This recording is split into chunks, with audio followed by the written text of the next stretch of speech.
সন্ধ্যা। ভারত মাতাকে, ভারত মাতাকে, ভারত মাতাকে। মহান দেশের মহান নেতা নরেন্দ্র মোদী জিন্দাবাদ, মহান দেশের মহান নেতা নরেন্দ্র মোদী জিন্দাবাদ।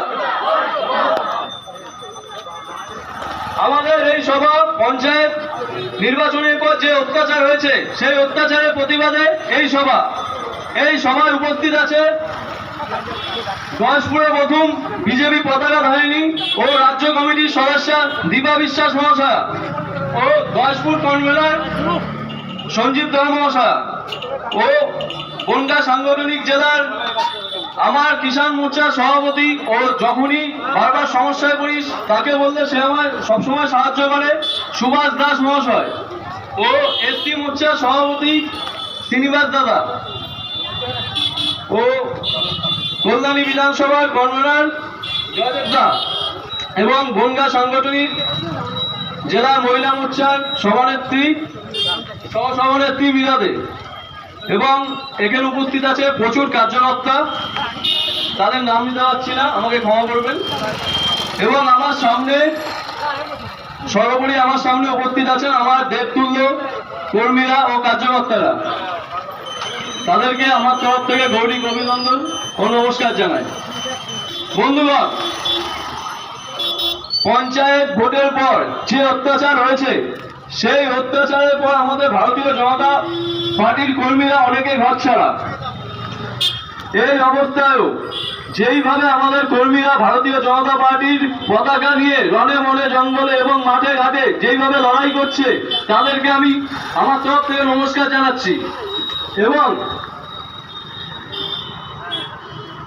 যেই লড়াই করে এসছে এই লড়াই থামবে না, এই লড়াই ততক্ষণ চলবে যতক্ষণ না আমরা 14 দফা থেকে শাসক দলের অত্যাচারী মাননীয় মুখ্যমন্ত্রীকে মাটিতে না নামিয়ে নিয়ে আসছি, এই লড়াই ততক্ষণ চলবে।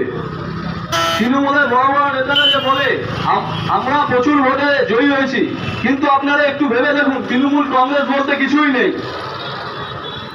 লড়েছে পুলিশ, যেই পুলিশ ওদের হয়ে রয়েছে তার কোনো বিয়ে পাচ্ছে না।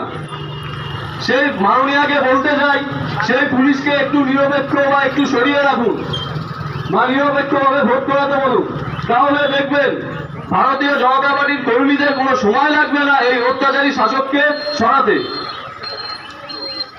তৃণমূলের বড় বড় নেতারা বলে যে নকুন দাদা চরম চরম, তারপর অনেক কিছু বলে, কিন্তু এরা সিবিআই যখন ডাক পায় তখন এসএসকে নেমে গিয়ে শুয়ে পড়ে, নাটক দেখাতে শুরু করে। তাদেরকে বলবো একদিন না একদিন সিবিআই চা খেতেই হবে, সেই চা কিন্তু খুব কড়া হবে, ঠিক আছে? এবং তারা যে কর্মটা করছে আজকে সেই কর্মের ফল একদিন না একদিন পাবে। তাই তৃণমূলের সমস্ত নেতা ও কর্মীদের বলতে চাই এখনো সময় আছে, শুতে যান, না হলে এরপর সাধারণ মানুষ আপনাদের রাস্তায় নামিয়ে কিন্তু বেরোবে, তখন কিন্তু আপনাদের কিছু করার থাকবে না। আপনারা একটু ভাবুন, আপনাদের ছোট ছোট ছেলে মেয়েরা আছে, আপনারা যে আজকে এই কাজগুলো করছেন তারা যদি বড় হয়ে আপনাদের কাছে প্রশ্ন বলে যে বাবা মা এগুলো কি করছেন, তখন কি আপনারা উত্তর দিতে পারবেন?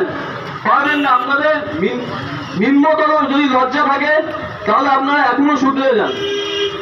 এই বলে আমার ক্ষুদ্র বক্তব্য শেষ করলাম। ভারত মাতা কি। আমরা